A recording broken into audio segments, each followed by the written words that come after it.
everyone, myself Gulab Thombre and welcome to the channel Eduon Tips. बघा आजच्या लेक्चरमध्ये जे बघणार आहोत that is the living state. Okay, let's start our today's chapter. Living स्टेटमध्ये एवढं लक्षात ठेवायचं की इक्विलिब्रियम जर असेल ना देन वर्क डन झिरो होते. म्हणजेच नॉन इक्विलिब्रियम जर असेल ना that is the able to perform work, म्हणजे तेव्हाच वर्क होणार. ओके, म्हणजे इक्विलिब्रियम यूज द्यायचं नाही. म्हणजे इक्विलिब्रियम जर अटेंड केलं देन वर्क झिरो होणार. ओके, म्हणजे नॉन इक्विलिब्रियम स्टेडी स्टेट असले पाहिजे. ओके, देनच वर्क परफॉर्म होणार. ओके, दॅट्स एवढीच लाईन लक्षात ठेवायची. Non equilibrium. Okay, non equilibrium म्हणजे that is the dynamic state असली पाहिजे. Okay, dynamic then work done.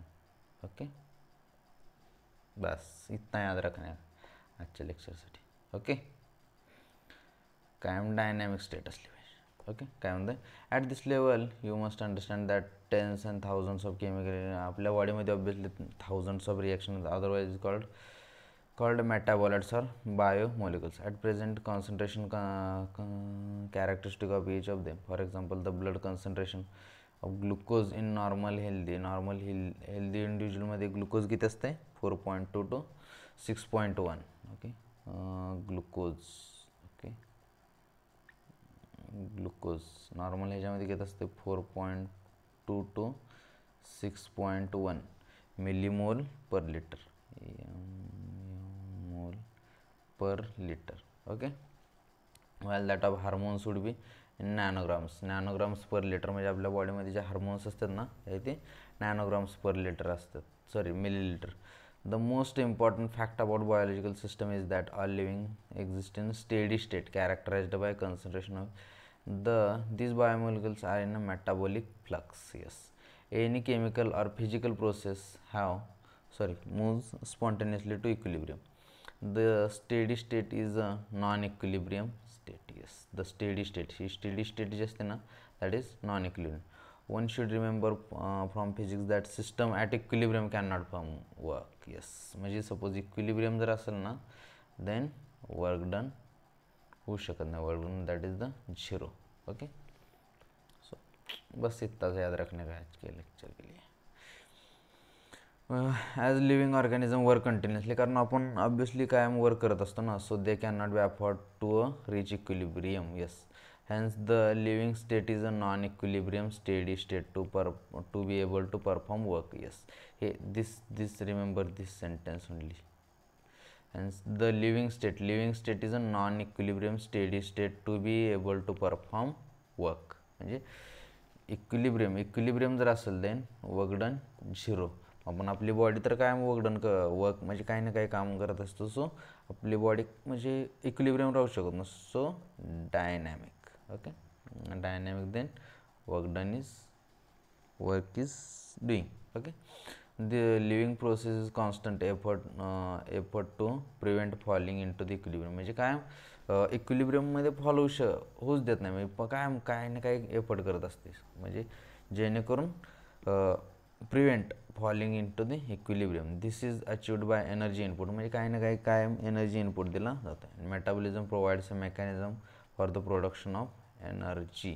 hence the living state and metabolism are synonyms. without metabolism there cannot be living state. म्हणजे suppose काय म्हणते equilibrium जर झालं then work done zero होते. Okay, त्यामुळे आपल्याला कायम बॉडी कशी डायनॅमिक म्हणजे कायम कॉन्स्टंट काही ना काही कायम म्हणजे वर्क डन झालं पाहिजे. ओके, मग त्यासाठी काय असलं पाहिजे डायनॅमिक स्टेटमध्ये असले पाहिजे. मग त्यासाठी काय लागणार एनर्जी इनपुट. मग एनर्जी इनपुट कुठून भेटणार मेटाबॉलिझममधून. Yes, then without metabolism there can not be living state.